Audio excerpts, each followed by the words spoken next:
चरण सरोज गुरु मुद मंगल आगार। जय सेवत नर होत भव सागर से पार। गुरु जी के सुमिरन मात्र से नाशत विघ्न अनंत। तासे सर्वारंभ में ध्यावत हैं सब संत।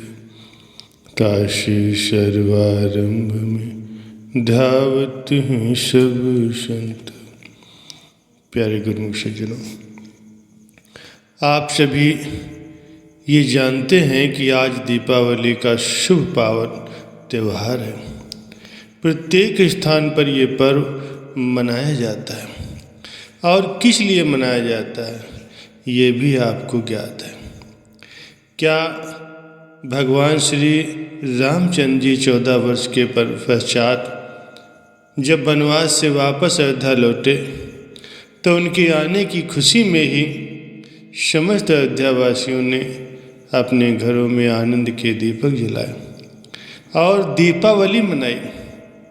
ये एक स्वाभाविक सी बात है कि जिज्ञासु और प्रेमी जन अपने इष्ट देव भगवान और संत सद्गुरु से मिलकर अपने हार्दिक प्रसन्नता का अनुभव करते हैं तथा उसको खुशी के तौर पर दीप जलाकर प्रकट करते हैं। इस स्वाभाविक आनंद को अयोध्यावासियों ने दीपमाला के रूप में प्रकट किया और तभी से ये पर्व पूरे भारतवर्ष में मनाया जाता है। अब देखना ये है कि जब से ये पर्व मनाया जाना आरंभ हुआ है तब से सब लोग दीपावली मनाते हैं और इस अवसर पर भांति भांति से खुशियाँ मनाते हैं। किंतु आम संसारियों और आप जैसे प्रेमी भक्तों की खुशी मनाने में अंतर है। मालिक के सच्चे प्रेमियों के हृदय में अपने इष्ट देव से मिलने की उत्कट अभिलाषा होती है। इसके अतिरिक्त उनके हृदय में और कोई भी इच्छा नहीं होती। वे अपने सच्चे मालिक से मिलकर जिस सच्चे आनंद और सच्चे सुख का अनुभव करते हैं, क्या वो आम संसारी लोगों के हृदय में भी वैसा ही सच्चा आनंद होता है? उत्तर मिलेगा कि नहीं। उनकी खुशी तो केवल मात्र दिखलावे के लिए ही है, वो सच्ची खुशी नहीं होती। ये पर्व तो अब रीत मात्र का ही मनाया जाता है, इसलिए आम तौर पर लोग आतिशबाजी आदि से घरों में दीपक जलाकर मिष्ठान वितरित करके तथा एक दूसरे से मिलकर प्रसन्नता प्रकट करते हैं, परंतु उनके हृदय में सच्ची खुशी नहीं होती। प्रकट में वे भले ही खुशियाँ मनाते फिरें, लेकिन जब हृदय में चिंताएं और दुख भरे हों तो वह खुशी भला सच्ची कैसी हुई।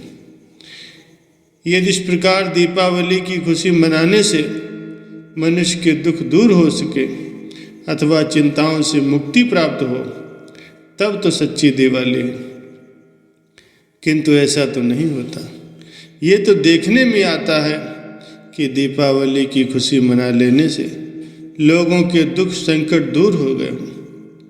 खुशी तो मन की उस अवस्था का नाम है जबकि मन में कोई दुख चिंता शेष ही न रहे। तभी तो वास्तविक अर्थों में दिवाली वो है जो मन से सभी प्रकार की चिंताओं और दुखों को दूर कर दे। जब मन में कोई इच्छा और आशा ही न रहे। आशा तृष्णा के कारण ही मनुष्य का मन दुखों और चिंताओं का निवास स्थान बना रहता है। आशा अथवा इच्छा का नाम ही कमी है। जब किसी वस्तु की कमी मनुष्य को अनुभव होती है तभी उसके मन में इच्छा उठती है कि मैं उस वस्तु को प्राप्त कर लूं। और ये प्रकृति का नियम है कि जब तक मन में इच्छाओं का वास रहेगा तब तक मनुष्य सुख आनंद से वंचित रहेगा, क्योंकि इच्छाएं न कभी पूरी हुई हैं न ही कभी पूरी हो सकती। एक इच्छा के पूरी होने पर दूसरी और दूसरी की पूरे होने पर तीसरी जन्म ले लेती है। और इस प्रकार एक इच्छा अथवा कामना के पीछे सैकड़ों अन्य कामनाएं लगी रहती। कामनाओं का ये क्रम तो कभी भी समाप्त होने में नहीं आता। जीवन पर्यंत प्रयत्न करने पर भी मनुष्य सभी कामनाओं को पूरा नहीं कर सकता। एक जन्म तो क्या, सैकड़ों जन्मों में भी ये कामनाएं समाप्त होने में नहीं आती। और इस प्रकार मनुष्य के अनंत जन्म कामनाओं के चक्र में नष्ट हो जाते हैं। महापुरुषों का कहना है, सांसारिक पदार्थों में ये गुण है ही नहीं कि वे मनुष्य को सुख आनंद प्रदान कर सकें। मनुष्य चाहे लाख तरह से प्रयत्न करे, लेकिन सांसारिक पदार्थों में उसे कभी भी सुख शांति मिल ही नहीं सकती। मनुष्य का अपने जीवन का अनुभव भी यही कहता है कि सांसारिक पदार्थों में सुख आनंद और शांति का नाम तक नहीं। सुख आनंद अगर है तो वो सच्चे नाम में है, मालिक की भक्ति में है, और ये उसी से ही प्राप्त होता है। इसी से मनुष्य को सच्ची शांति, सच्ची खुशी मिलती है। जग में जीना है भला, जब लग हृदय नाम, नाम बिना जग जीवना, शो दादू किसका। महापुरुष फरमाते हैं कि जीव को जो ये मनुष्य देही मिली है, बड़े भाग्यों से मिली है, और इसलिए मिली है कि वो मालिक की भक्ति करे, मालिक का भजन करे, क्योंकि यही इसका अपना काम है। इसके सिवाय संसार के जितने भी काम धंधे हैं वो इसके किसी भी काम आने वाले नहीं। न जाने कितने जन्म ये मालिक के चरणों में याचना करता रहा कि जी मुझे मनुष्य जन्म मिले ताकि मैं मालिक की भक्ति करूं, मालिक का भजन करूं। मगर मनुष्य जन्म को धारण करने के बाद संसार की झिलमिल में जीव अपना काम भूल गया और इधर उधर के कामों में लग गया। इसीलिए महापुरुष जीव को अपने वचनों के द्वारा ये चेतावनी देते हैं कि तुम भक्ति करो, भजन करो, नाम का स्मरण करो, इसी से तुम्हारा मानव जन्म धारण करना सफल होगा। संसार में उसी मनुष्य का जीना भला है, उसी का जीवन सफल है जिसके हृदय में मालिक का नाम बसा हुआ, जो सांस सांस में मालिक के नाम का स्मरण करता है, अपना जीवन भजन में, सेवा में लगाता है। अगर ये काम नहीं किया तो महापुरुष फरमाते हैं फिर मनुष्य जीवन का लाभ ही क्या मिला। नाम बिना जग जीवना, सो दादू किसका।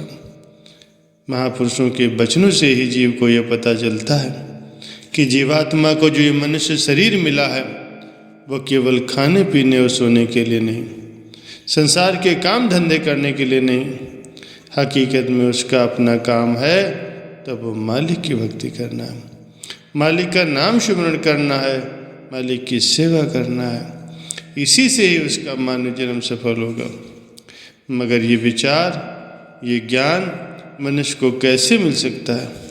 जब तक उसे महापुरुषों की संगत नहीं मिलती तब तक उसको ये विचार, ये ज्ञान नहीं मिलता कि ये मानव जन्म कितना कीमती है, कितनी मुद्दत के बाद ये मिला है, मालिक के चरणों में कितनी याचना करने के बाद और विशेष कार्य के लिए मिला है।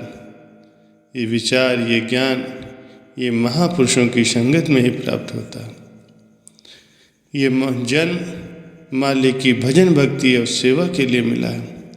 इसीलिए गुरुमुख जन बहुत भाग्यशाली जिनको कि महापुरुषों की संगत मिल गए और जो महापुरुषों के वचनों के अनुसार अपना जीवन बना लेते हैं। गुरुमुखों को ये जो सुनहरी अवसर मिला हुआ है कि दरबार में उन्हें भजन भक्ति, नाम और सेवा की दात मिल गई है, तो गुरुमुख जन इससे पूरा पूरा लाभ उठा लेते हैं। महापुरुषों के वचनों के अनुसार भजन भक्ति और सेवा करते हुए अपना लोक और परलोक संवार लेते हैं और अपनी जीवात्मा का कल्याण करके महापुरुषों की प्रसन्नता और उनका आशीर्वाद भी प्राप्त करते हैं।